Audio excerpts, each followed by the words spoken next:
racetrack. So 125 laps, returning what? We saw a lot of drivers kind of in the low 12-second bracket in terms of lap time, so that goes by very quickly. Even for these Bandoleros, again, they carry a lot of speed. This is an introduction class. Of course, they're not going to have the horsepower or the speed that we'll see a little bit later on tonight, but even around this quarter-mile racetrack, they are carrying a lot of speed, and you have to carry so much speed and momentum into these corners to get these even Bandolero cars turned. So even for these, the number 1, the number 38 here, we're going to have to see them wheel the heck out of these cars to try to get around America's favorite bull ring.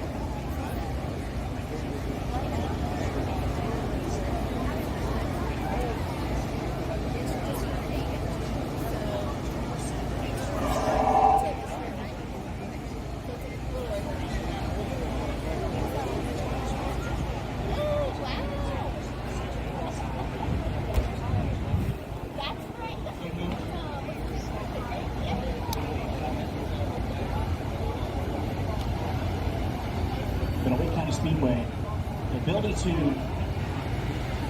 keep an eye on where you are in respect to not only racetrack guidelines, but also everything that's playing. The Bandoleros will continue to pace around here as just about ready to see them get ready. Again, it'll be 20 laps for the Bandoleros. You'll see them line up again there. Grid order, courtesy of their kind of round 2 practice that they had a little bit earlier today after the ZMAX Car Store made their practice laps and single practice session that they had earlier today. Those times set by all of that in qualifying. And we'll see who is going to be able to take the checkered flag after 20 laps to get us started here for the Drive to Per Year 125.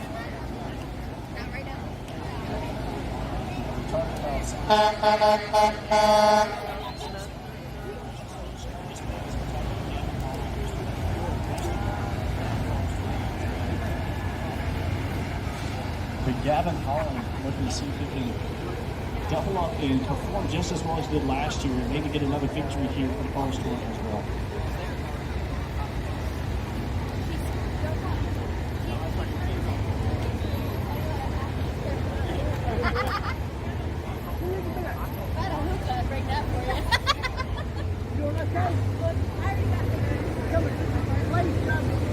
Once again, big thanks to R&R Towing coming out here sponsoring the 20-lap Bandolero portion of the race tonight.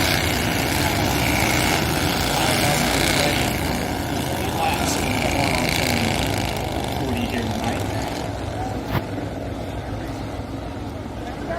Down the back straightaway, our Capital Chevrolet pace car leads the field, only momentarily to be pulled down onto pit road and ready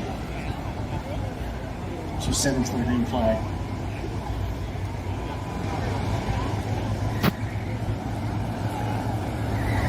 Talk about the points games. Of course, Gavin Holland who's leading us here tonight. Qualifying effort as well. 38, Aiden Ziedrich. Not too far behind him in the points, 34 points back. In third, he has a win on the season with 7 top 5s as Agent Ziedrich. Gavin Holland, who again is leading us here tonight, has 4 wins on the season, the most out of anybody here at Wake County Speedway. 10 top 5s, and as the Capital Chevrolet pace car pulls down on the pit road and through the all things metal green flag is in the air for the down and off the second turn. Gavin Holland clears Aiden Ziedrich on the outside. They're going to be looking down to the bottom, but Aiden Ziedrich looking no more down to the bottom. But Aiden Ziedrich here on the outside. Back from battle is second is Landon Burbage and Aiden Ziedrich. 2x2 high-speed pace laps here at Wake County Speedway. 2 laps down, 18 more to go. And Aiden Ziedrich on the fourth turn. This is Jackson Post Smith. Not entirely sure what happened there. We'll have to see on replay. But early on, only a moment into this event. 2 laps in, we have a couple cars going around in the fourth turn. That is our first Denny's Grand Slam caution here at Wake County Speedway. The number 46 trying to evaluate what kind of damage might have been done. We saw on the left rear quarter panel just a little bit of damage, potentially, hopefully not being into. Drivers have to adapt to that. And you talk about different racetracks that have kind of an asymmetrical corner You think about not only Wake County Speedway, but all over North Wilkesboro Speedway, Hickory Motor Speedway, and some other tracks that have like just an asymmetrical, different line that you have to take, and that's really where your veteran drivers who kind of know how to get through there and know these bumps. I know that we have a repave here not only too long ago, but as a driver that's been here for a while, to know where those bumps are is so crucial with a car that is so light. As you get ready to go back green for another 18 laps for the Bandoleros. Holland needs to field a single file all the way through to make their way off of turn 2. With Landon Burbage looking down, looking to see if he can fill the rearview mirror of Gavin Holland. Gavin Holland, it has no more on the outside. Landon Burbage all the way through the rest of the field. Back up front, 4 cars out the back. Looks like Ronald Spade may have almost gotten to the wall here. Back up front. Landon Burbage looked like he might have got a little bit loose off the second turn, and now it's going to be an opportunity. Hit on the inside wall. That is Paxton Cole Smith down in the front straightaway with an intensive hit on the inside wall. Is Paxton Cole Smith. Boy, I heard that from the grandstands, and that just echoed through the whole facility here. Hopefully Paxton Cole's okay, and maybe we'll be able to get a replay on that, but track and crew attending to that vehicle. Momentarily, we see Paxton Cole getting out of the race car, albeit a little bit slow, but fans cheering for that number 46 car. Certainly enough to knock the wind out of you as well. We talked about as well, like Wake County Speedway, and of course how tight the confines are right here. You have the inside wall and you have the outside wall with no more than a few feet of racing surface in between. It almost reminds you of a racetrack like South Boston, where you have incidents like that. And as you get ready to see if we have what happened on the Flow Racing replay,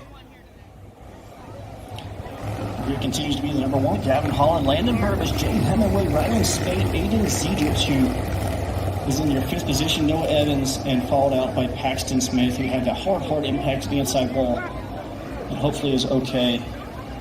Try to get a word with him later on tonight.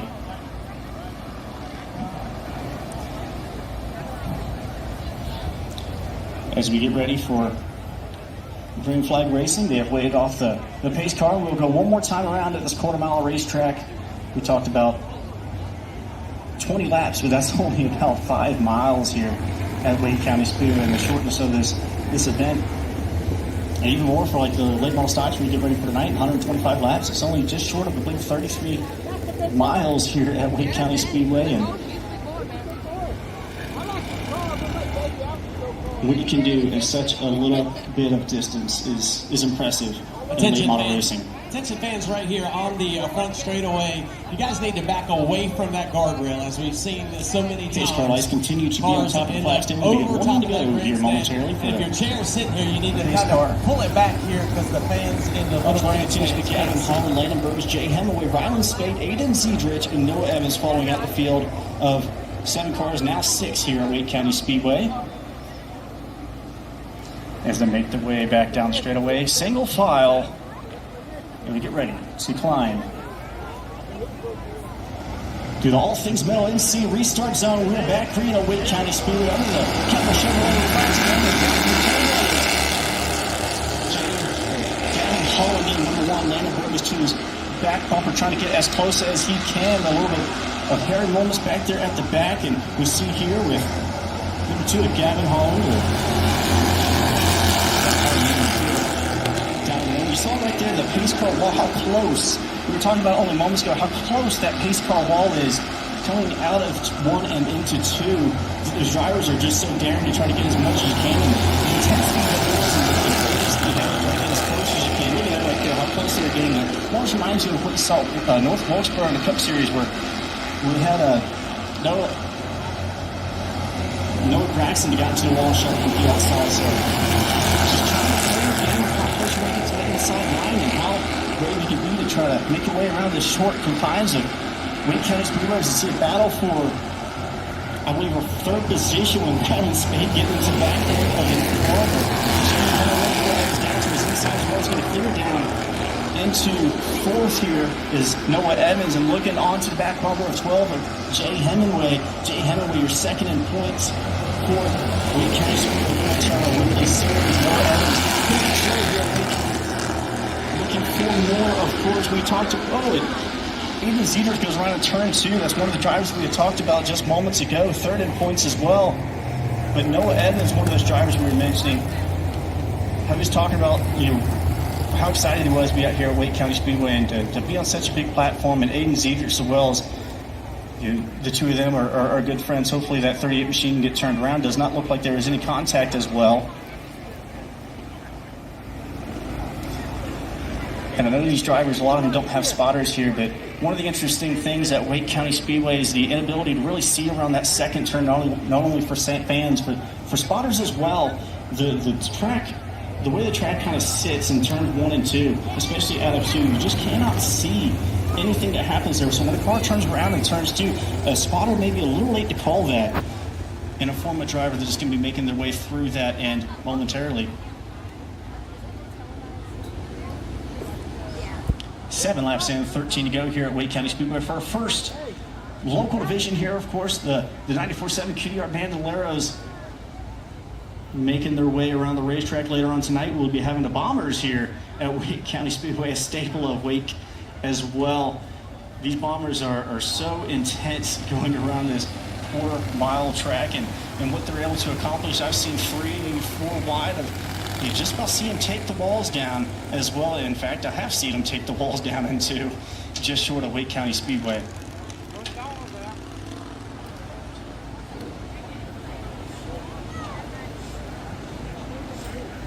Krister, our first of local events here for the R&R Towing 40 here at Wake County Speedway.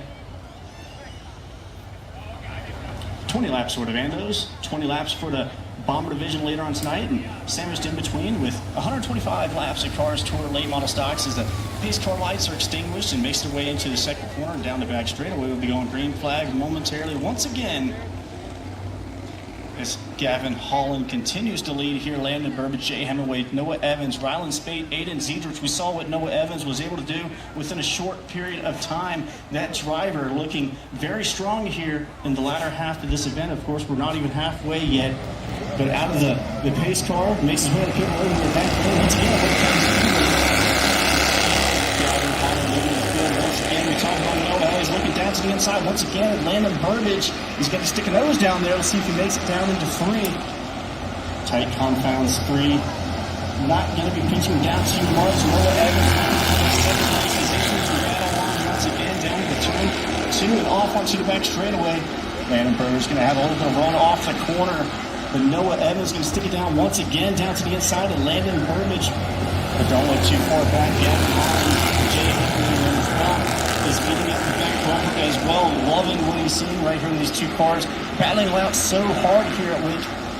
As we make way for dual flags in the air, we are halfway through the R&R Touring 40 Up front continues to be Gavin Holland with a solid, almost half a straight, maybe a quarter straightaway lead ahead of Noah Evans and Landon Burbage there. Single file auto right now. Landon Burbage trying to make his way, see what he can find out of those race cars. Looking at some of the lap times, Gavin Holland with a best time of 14.623. Landon Burbage 14.742. Noah Evans just putting down a fast time. His fastest of the night, 14.797. So all competitive lap times up here at front. We're looking back. Again, continues to be Gavin Holland all out front. And Landon Burbage, Noah Evans, Jay Hemingway, 3 car, maybe call it 4-car battle here on that end of the field. Looking to see Aiden Zedrich and what he's able to accomplish here. Going around early in this event. Too loose here. And how they've adapted to these race cars. Of course, we're racing just a little bit earlier here tonight than we usually do at Wake County Speedway. So the ability to adapt and figure out what you need to do for this race car to get 20 laps here can be a challenge for sure. As we see Ryland Spate there making his exit out of the racetrack, out of the second turn, as they're going to push him out there. And the Denny's Grand Slam caution once again is going to come out on the racetrack as well. That is going to set us up for 5-lap dash to the finish here.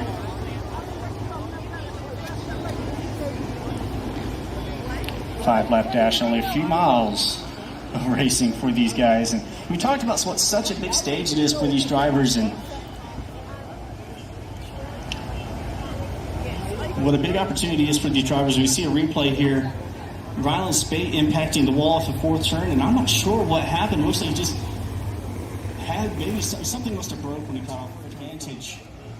And just trying to generate a run here. Of course, these cars draft just a little bit. These 30 horsepower motors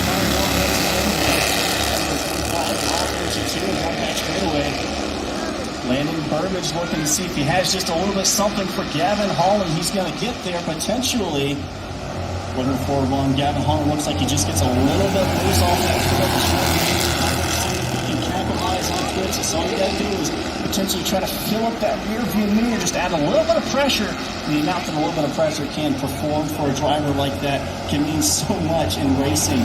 Just get that driver looking at the rear view mirror out more than he is out the front windshield. And maybe just miss your mark by just a little bit. These cars are so momentum-based here at Wake County Speedway, as much it is at other racetracks as well. As we get 2 laps to go, keep that Wake County Speedway. And Aiden Zeter's falling out the back end in top 5 here. But Gavin Holland, once again, looking to see if he can capitalize. 4 wins on the season in the top 5. Leads the point standings. He's going to skip the point standings. Right here at Wake County Speedway. Seems to be all Gavin Holland leading a 2-car length lead to Landon Burbage and Noah Evans. As he comes off the fourth turn for the final time, Gavin Holland is going to collect his 5th win here at Wake County Speedway.